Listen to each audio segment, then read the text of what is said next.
aku mendengar suara yang nyaring dari dalam bait suci berkata kepada ketujuh malaikat itu, "Pergilah dan tumpahkanlah ketujuh cawan murka Allah itu ke atas bumi."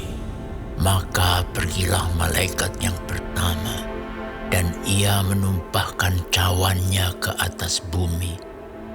Maka timbullah bisul yang jahat dan yang berbahaya pada semua orang yang memakai tanda dari binatang itu dan yang menyembah patungnya. Dan malaikat yang kedua menumpahkan cawannya ke atas laut. Maka airnya menjadi darah, seperti darah orang mati, dan matilah segala yang bernyawa yang hidup di dalam laut. Dan malaikat yang ketiga menumpahkan cawannya atas sungai-sungai dan mata-mata air, dan semuanya menjadi darah. Dan aku mendengar malaikat yang berkuasa atas air itu berkata, "Adil Engkau yang ada dan yang sudah ada, Engkau yang kudus, yang telah menjatuhkan hukuman ini. Karena mereka telah menumpahkan darah orang-orang kudus dan para nabi, Engkau juga telah memberi mereka minum darah. Hal itu wajar bagi mereka." Dan aku mendengar mezbah itu berkata, "Ya Tuhan Allah yang Maha Kuasa, benar dan adil segala penghakiman-Mu." Dan malaikat yang keempat menumpahkan cawannya ke atas matahari, dan kepadanya diberi kuasa untuk menghanguskan manusia dengan api. Dan manusia dihanguskan oleh panas api yang dahsyat, dan mereka menghujat nama Allah yang berkuasa atas malapetaka-malapetaka itu, dan mereka tidak bertobat untuk memuliakan Dia. Dan malaikat yang kelima menumpahkan cawannya ke atas takhta binatang itu, dan kerajaannya menjadi gelap, dan mereka menggigit lidah mereka karena kesakitan, dan mereka menghujat Allah yang di sorga karena kesakitan dan karena bisul mereka. Tetapi mereka tidak bertobat dari perbuatan-perbuatan mereka.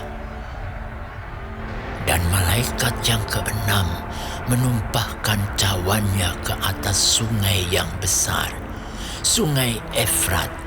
Lalu keringlah airnya, supaya siaplah jalan bagi raja-raja yang datang dari sebelah timur. Dan aku melihat dari mulut naga, dan dari mulut binatang, dan dari mulut nabi palsu itu keluar 3 roh najis yang menyerupai katak.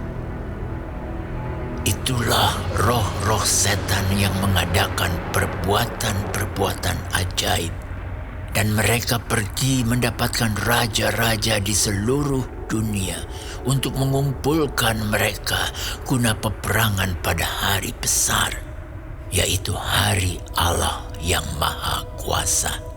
Lihatlah, aku datang seperti pencuri. Berbahagialah dia yang berjaga-jaga dan yang memperhatikan pakaiannya, supaya ia jangan berjalan dengan telanjang dan jangan kelihatan kemaluannya. Lalu ia mengumpulkan mereka di tempat yang dalam bahasa Ibrani disebut Harmagedon. Dan malaikat yang ketujuh menumpahkan cawannya ke angkasa, dan dari dalam bait suci kedengaranlah suara yang nyaring dari takhta itu. Katanya, "Sudah terlaksana." Maka memancarlah kilat dan menderulah bunyi guruh, dan terjadilah gempa bumi yang dahsyat seperti belum pernah terjadi sejak manusia ada di atas bumi. Begitu hebatnya gempa bumi itu. Lalu terbelahlah kota besar itu menjadi 3 bagian, dan runtuhlah kota-kota bangsa-bangsa yang tidak mengenal Allah. Maka teringatlah Allah akan Babel yang besar itu untuk memberikan kepadanya cawan yang penuh dengan anggur kegeraman murkanya. Dan semua pulau hilang lenyap, dan tidak ditemukan lagi gunung-gunung. Dan hujan es besar seberat 100 pon jatuh dari langit menimpa manusia, dan manusia menghujat Allah karena malapetaka hujan es itu, sebab malapetaka itu sangat